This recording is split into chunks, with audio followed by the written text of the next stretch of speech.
మాజీ మంత్రి కారుమూరి కీలక కమెంట్స్ చేశారు.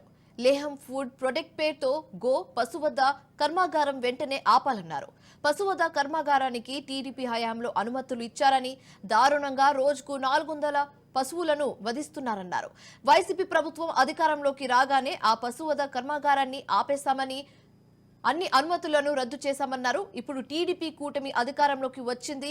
పశువధ కర్మాగారం తిరిగి గోవుల్ని వధించడం మొదలు పెట్టేశారని అన్నారు. అధికారి మేము ప్రజలకు సేవ చేయడానికి అధికారిని నియమించుకున్నాం. మేము వివిధ డిపార్ట్మెంట్లో వాళ్ళు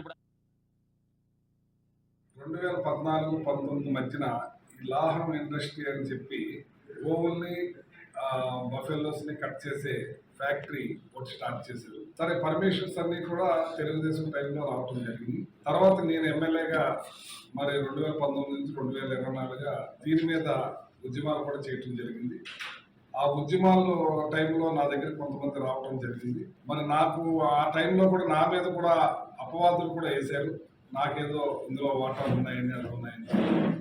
ఎట్టి పరిస్థితుల్లో కూడా దాన్ని నడవనివ్వకుండా దాన్ని ఆపించడం జరిగింది.